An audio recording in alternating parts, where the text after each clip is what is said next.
What's a good word, everyone? Tiger727 back with another video.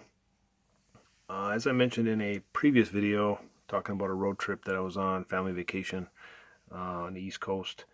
I had some free time, a couple days to myself after dropping my daughter off at the Naval Academy um, for a week-long, 5-day summer seminar.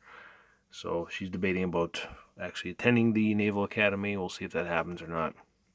But either which way, I'm proud of her for what she's done up to this point, and we'll see what happens in the throughout her senior year at high school, and we'll go from there. So, but in my free time, um, on a Sunday, about a week ago, a week before Father's Day, I was able to hit the Nationals game.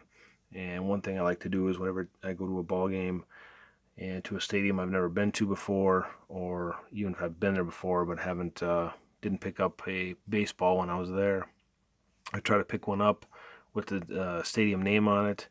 Unfortunately, National Stadium did not have a baseball that I liked that just said National Stadium or anything like that. However, they did have this Juan Soto ball, so I figured what better player to have if if you're gonna have a player on a baseball, might as well be Soto, and it says Nationals on it. The Washington W. They run about 10 to 15 bucks a piece. This one I guess was 16. Um, Probably because Soto's on it. And but either which way, I try to pick one up from every stadium I go to. So that is that. And the following day, I went to walked around Baltimore, and I knew Babe Ruth had grown up in Baltimore, but I didn't know there was actually a museum there, dedicated to Babe Ruth. So I went there, spent a couple hours, and I picked up that book. I've been eyeing that book up for a while now at bookstores, and I figured, well, what a better place to get it than the actual Babe Ruth museum. Obviously, I have not read it yet. I'm not the brightest bulb on the tree, so it's going to take me a while to read that. But I got quite the stack of cards or books that I need to read anyway. So add that one to the stack. And also in my trip there on Monday, Tuesday, I had some time to hit some card stores. Um, didn't really plan on buying anything big. I was just looking for, whatever caught my eye, and found some lower end stuff, lower end vintage, I should say, and then lower end 2000 stuff. So I'll just show you that stuff. Few dollars here and there, except for one card. I walked into one store, and I'll discuss that here in just a minute. But found these old vintage Tigers cards. These were a few dollars. And then found these 56 cards, which I've been working on. Bill Tuttle. These are actually in pretty good shape. Red Wilson. A little offset top to bottom, but I'm not worried about it. Frank House. If you remember my little blunder on the trading card database about adding every card I didn't already have to the want list. Steve Gromek. And so my want list went from about 20,000 to 150,000. We'll see. If I highly doubt. I mean, that's like a lifelong, beyond life expectancy to pick up every Tiger card that ever existed. But figure for the price of these, like I said, anywhere between $2 to $3 a piece, maybe up to $5. A couple of these were $5, and then he had, if you bought 4, it was like $10.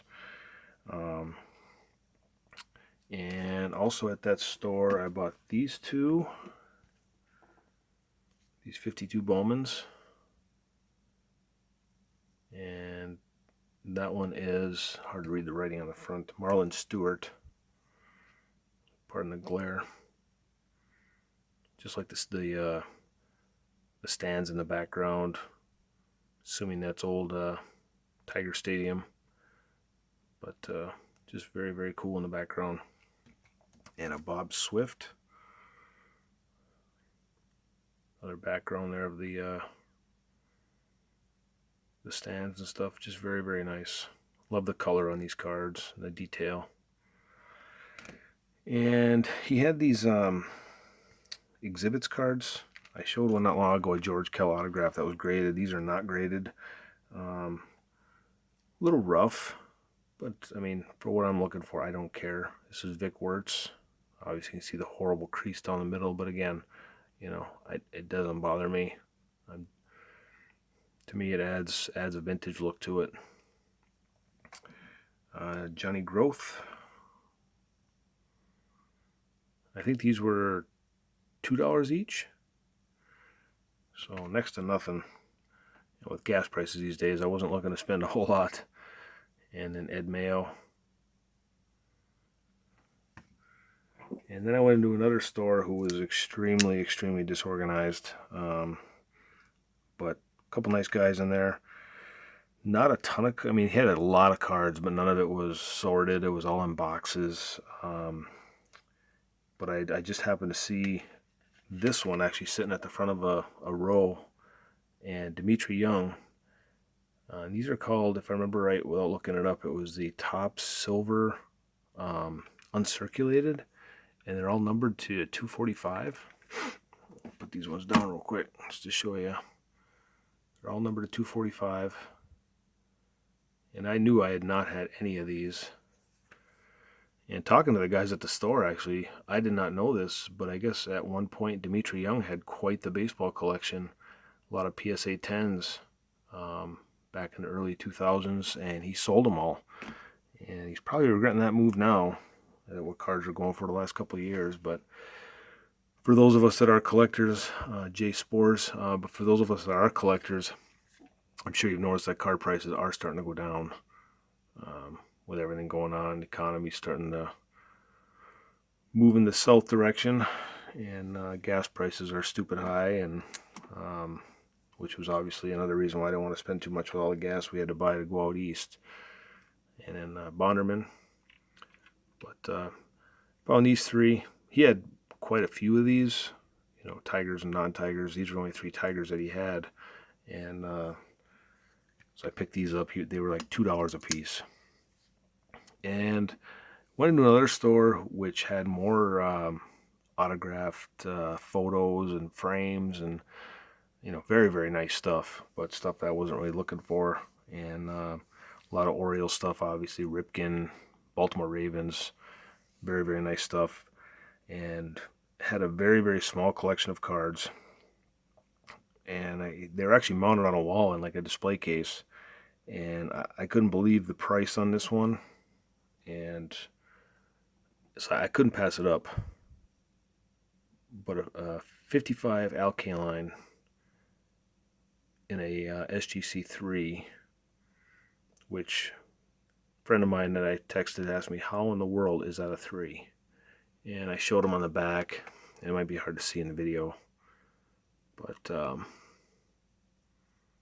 yeah, you can't really see it. But there are some small creases, and not that I care one bit, but this was $75.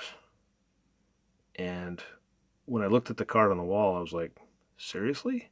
And I looked it up. You know, of course, you do the eBay look real quick on your phone, and 150, 200 in 4s, if not higher. And the next day, I went into another store where I bought those previous vintage cards I showed you, and they had one in there that was not graded. That was would be lucky if it graded a 1, in my opinion. And again, it was not graded and had it listed at 150, if I remember right. So for $75, I could not pass this card up. I was not looking to spend anywhere near that kind of money. And for some, that's probably not a lot of money, but for a card. But for me, that's a chunk of change for me. But either way, I just couldn't pass it up. So that's it. That's more Tiger adds to my collection. I got some more Desert Storm stuff I want to show you guys down the road, and a couple other cards that I'll show for my 77 collection. other than that, I hope you guys like this, and we'll talk to you later.